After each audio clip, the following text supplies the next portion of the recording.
In this article, I will discuss 5 reasons why you should not raise your standard of living. Many people would like to increase their income and live a better life. It is normal to want to live in a bigger house, drive a nicer car, wear brand name clothes, and eat better food. Because then they would be able to live happier and more enjoyable lives than they do now. But there are also many reasons why you should not raise your standard of living.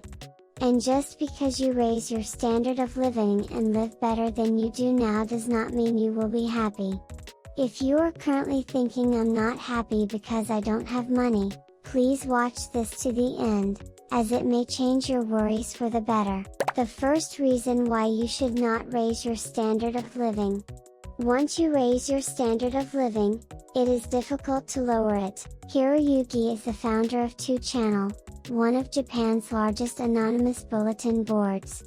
He says it is better not to raise one's standard of living. This is because once you raise your standard of living, it is very difficult to lower it. For example, suppose a person who used to live in a small, old apartment moves to a luxury tower apartment and changes his car from a used mini car to a Porsche. People around you may say, "Wow," or "I envy you," and you may feel good. Then it becomes very difficult to let go of that identity because it becomes I am the one who lives in a luxury tower apartment or I am the one who drives a luxury foreign car, Porsche. This is because their pride is hurt.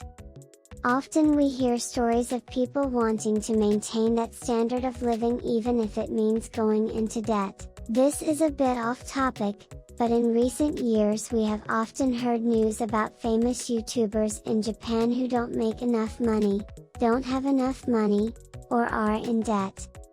Many popular YouTubers, when they become popular, move into tower apartments or post videos of themselves living in the lap of luxury, much to the delight of their fans. But once they have raised their standard of living, it is difficult to lower it. That is why it is difficult for them to lower their standard of living even when the number of subscribers and views decrease and their earnings decline, leading to situations such as not having money or going into debt. It is a good idea to keep in mind that if you easily raise your standard of living, you may be in trouble later, and to think carefully about whether you can increase your spending even if your income increases before making a decision. Second reason why you should not raise your standard of living. You will have to keep earning all the time. For example, suppose there are 2 people with the same take-home pay of $1,450, one with monthly living expenses of $1,450 and the other with monthly living expenses of $750. The person with $1,450 in living expenses will not be able to make ends meet if he quits his job. Moreover, he has no savings because he spends all of his income. On the other hand, a person whose cost of living is $750 can live on a part-time job a few days a week even if he quits his job. In addition, they can save $700 per month, which should allow them to naturally build a large asset base. Even if their income is cut off, they will be able to live for a while with no problems at all. When you compare these 2 people, it is obvious which one has more pressure and which one can afford it. A higher standard of living and higher expenses means that you have to keep working that amount of money to maintain that lifestyle. It will be difficult to cope with a decrease in income if you become unable to work due to illness, if your salary is reduced due to poor company performance, or if you quit your job. However, if you live at a minimum standard of living and have savings, you can lessen the impact. Especially in recent years, the virus outbreak has had a significant impact on the economy. In Japan, restaurants, tourism, and other industries were hit hard. You cannot control such unexpected events or economic downturns. However, you can control your savings and standard of living. Because you never know what will happen, it is better not to raise your standard of living easily so that you can cope with all kinds of risks. A third reason why we should not raise our standard of living. You will continue to be driven by an unlimited desire to consume. When most people want to be happy, they think, I want to live in a bigger house or I want to drive a nicer car. But there is no end to these desires. For example, when you move from a one-room apartment to a one-bedroom apartment, you may be happy at first that you have a bigger house. But after a while, you get used to it, and before you know it, you are longing for a 2LDK room. The same can be said for cars, appliances, and clothes. As long as you follow this desire to spend, you will have to keep paying high prices and you will not save any money. Fourth reason why you should not raise your standard of living. You will feel less happy.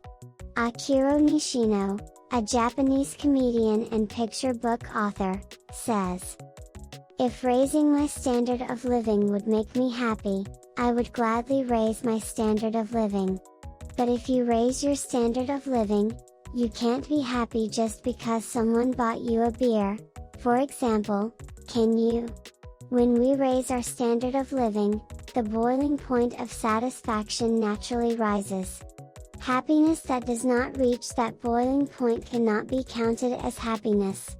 In other words, there is happiness to be lost by raising the standard of living. I don't want to go out of my way to spend money and destroy the happiness I have now. Akira Nishino says that even though he does a lot of consulting work, lectures, and online salons, and has a lot of money, he would be happier if he did not raise his standard of living. For example, if you eat expensive sushi every day, you would not feel happy at a 75 cents per plate conveyor belt sushi. In other words, the lower your standard of living, the easier it is to feel happiness in life over trivial things. Fifth reason why you should not raise your standard of living. Raising the standard of living is not the same as raising the quality of life. Raising the standard of living and raising the quality of life. These are two very similar words. However, their meanings are very different. The standard of living is a measure of the degree of living based on the amount of expenditures and their content. In other words, it can be expressed in monetary terms and is the running cost of living. Quality of life is a concept that evaluates whether or not a person is happy and satisfied living as he or she does. It is spiritual and cannot be expressed in monetary terms. Does raising the standard of living improve the quality of life? The answer to this question is easily seen from what has been said so far. The answer is no. Akira Nishino, the Japanese comedian introduced earlier, says, "I know many so-called successful people, and not a few of them look quite bored after they have achieved success in business, raised their standard of living, and splurged. He goes to cabarets, shows pictures of his mansion, and is pampered by women. Then they become empty and depressed. Luxury will always bore them. So there are quite a few people who spend a year or so in luxury, get bored, and return to the field." When I talk about this kind of thing, some people say, "But I'd like to see that view, too, just once."